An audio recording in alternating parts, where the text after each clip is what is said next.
Hello everyone, आज हम पढ़ेंगे फीचर्स ऑफ कोऑर्डिनेशन के बारे में। फीचर्स ऑफ कोऑर्डिनेशन, बहुत सारे फीचर्स होते हैं। जैसे आपने मैनेजमेंट के 5 फंक्शंस पढ़े, planning, organizing, staffing, directing and controlling. इनके अलग से कोई फीचर्स नहीं थे, लेकिन मैनेजमेंट के फीचर्स से फर्स्ट टॉपिक आपका वही था, concept and features of management, उसके बारे में पढ़ाया था। इसी तरह से कोऑर्डिनेशन के भी अलग से फीचर्स हैं और एक बहुत इंपॉर्टेंट टॉपिक भी है आपका। अब है आपका फीचर्स ऑफ कोऑर्डिनेशन 6 तरह का। उसमें first is integrate group efforts, second is ensure unity of efforts, third is continuous process, fourth is pervasive function, fifth is responsibility of all managers and six is a deliberate function. तो हम एक एक करके से देखेंगे क्या है। Integrates group efforts. Group efforts, देखिए हर ऑर्गेनाइजेशन में बहुत सारे लोग काम करते हैं। मान लीजिए कोई एक पर्सन आया, उसका कोई किसी ना किसी गोल को अचीव करने के लिए वो पर्सन अपनी ऑर्गेनाइजेशन में आया होगा और उस गोल को अचीव करने के लिए वो कोई ना कोई काम करता है। इसी तरह से कोई दूसरा पर्सन भी अपना वही किसी गोल के लिए आया होगा और उस गोल के लिए वो कोई काम कर रहा होगा। ऐसे ही थर्ड पर्सन होगा, उसका भी कोई ना कोई गोल होगा, उसके लिए वो वर्क कर रहा।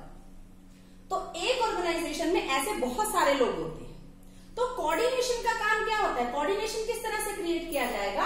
कोऑर्डिनेशन इनके इंडिविजुअल एफर्ट्स को कलेक्टिवली, यानी ऑर्गेनाइजेशनल ऑब्जेक्टिव जिससे हम अचीव कर सके, इस तरह से हमने उसे कोऑर्डिनेट करना।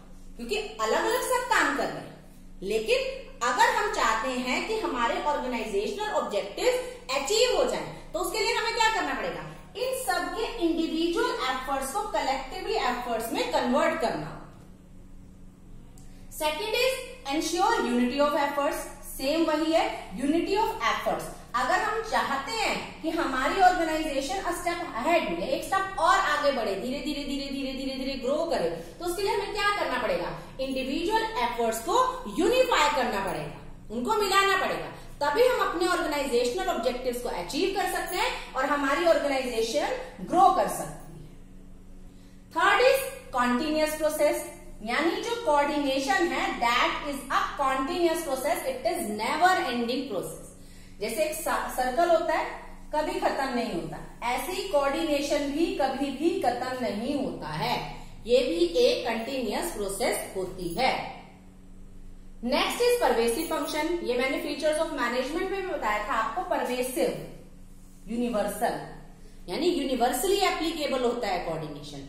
ऐसा नहीं है कि आपने किसी एक जगह कर लिया। अब इसमें क्या हो सकता है, जैसे मान लो जो कोऑर्डिनेशन है, it is required at all the level of management, top level, middle level, lower level. It is required at all the functions of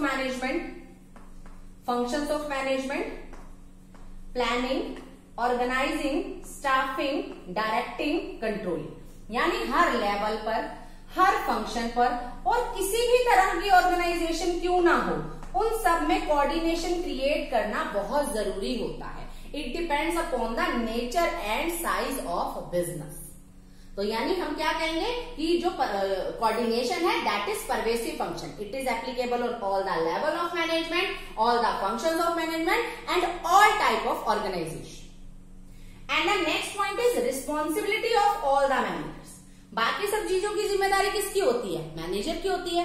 तो कोऑर्डिनेशन क्रिएट करने की रिस्पॉन्सिबिलिटी भी किसकी होगी? कोऑर्डिनेशन क्रिएट करने की रिस्पॉन्सिबिलिटी भी मैनेजर्स की ही होती है। And the last point is a deliberate function. Deliberate functions means हम कभी भी कोऑर्डिनेशन को फोर्सफुली नहीं क्रिएट कर सकते हैं। ये तो अपने ऊपर होता है। अगर हम चाहें, कोई फॉर एग्जांपल हमारी ऑर्गेनाइजेशन का जो मेन पर्सन है, टॉप लेवल पर्सन है, उन्होंने हमें कोई काम दिया और हमें साथ में कह के जाए कि उसके साथ आपको कोऑर्डिनेशन क्रिएट करना है, तो ये हम फोर्सफुली किसी के साथ, हो सकता है मुझे वो सामने वाला पर्सन बिल्कुल पसंद ना हो, तो मैं उसके साथ कोऑर्डिनेशन क्रिएट कर ही नहीं सकती। तो जो कोऑर्डिनेशन होता है that is a deliberate function, यानी अगर मेरी इच्छा होगी तो कोऑर्डिनेशन क्रिएट हो सकता है, अगर मेरी इच्छा नहीं है तो फोर्सफुली मैं कोऑर्डिनेशन को क्रिएट नहीं कर सकती। तो हमने इसके टोटल 6 वो फीचर्स पढ़े। Integrate group efforts, it ensures unity of efforts, continuous process, it is the pervasive functions, responsibility of all the managers and the deliberate functions. Thank you and have a nice day.